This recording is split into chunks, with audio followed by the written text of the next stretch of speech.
Breaking news अवाकिंदासे Mirpur खास में घर ते हथियारबंदनि जो हमलो 1.5 वरनि जी नूर परी सख्त ज़ख्मी थी पई आहे। सैटेलाइट टाउन थाणे जी हद भानसिंगाबाद में 4 मोटरसाइकिल सवार हथियारबंदनि नूरा मलिक जे घर में घिड़ी फायरिंग कई, जंहिंजे नतीजे में 1.5 साला नूर परी वल्द फ़हीम गोलियूं लॻण सबब शदीद ज़ख्मी थी पई, जंहिंखे इस्पताल मुंतकिल कयो वियो। नीगरी खे मीरपुर खास खां सीरियस हालत में हैदराबाद रेफर कयो वियो। मुंहिंजूं 2 न्याणियूं आहिनि, घर में को कम कनि थियूं, जिनखे इमरान खान पठान फोन करे धमकियूं ॾिनियूं त क़त्ल कंदुसि। पुलिस मूजिब जवाबदार जल्द गिरफ़्तार कया वेंदा। जांच कयूं पिया। ब्रेकिंग न्यूज़ आहे, अपडेट कंदासीं नाज़रीन खे मीरपुर खास मां। मीरपुर खास में घर ते हथियारबंदनि जो हमलो 1.5 वरनि जी नूर परी सख्त ज़ख्मी थी पई आहे।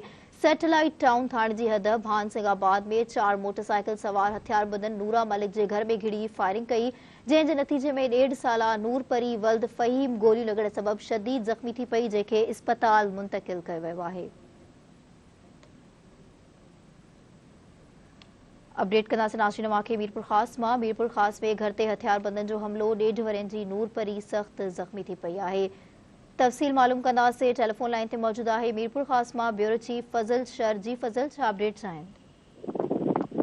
जी तव्हांखे ॿुधाईंदो हलां मीरपुर खास सैटेलाइट टाउन थाणे जी हद आहे, जिते जेको आहे सो बांसिगाबाद इलाइक़ो आहे, जंहिंमें जेको आहे सो नूरा आहे, नूरा मलक आहे, जंहिंजूं 2 धीअर जेको आहे सो घरनि में कमु कनि थियूं। उन्हनि जे हवाले सां उते जॾहिं त जेको आहे सो पठान बिरादरीअ सां तालुक़ रखंदड़ सैफुल्ला पठान आहे, इमरान पठान आहे, जेके उते पहुता ऐं उन्हनि अची जेको आहे घर में घिरी ऐं जेको आहे तशदुद सख़्तु जेको आहे ॿारनि ते, मायुनि ते, औरतुनि ते पिणु सख़्तु तशदुद कयो। उन बाद जॾहिं त उते फायरिंग करणु सबबु जेको 1.5 साला आहे जेको नूरा जेको आहे परी धीअ जेको आहे फ़हीम, उनखे जेको आहे गोली लॻण सां सख़्तु ज़ख्मी थी पई। जॾहिं त उते वाक़े वारे हंधि पुलिस पहुची जेको आहे सो महसूम खे जेको आहे सिविल हॉस्पिटल मीरपुर खां मुंतकिल कयो। उन बाद जॾहिं त उते उनजी जेको आहे हालत जेको आहे गंती जोगी हुई, उन बाद जेको आहे मीरपुर खास खां हैदराबाद उनखे रेफर कयो वियो। ॿिए तरफ़ जेको पुलिस मूजिबि त इंक्वायरी जांच कयूं पिया ऐं जवाबदार जल्द गिरफ़्तार कया वेंदा, जॾहिं त पठान बिरादरीअ जे घरनि ते पुलिस जा पिणु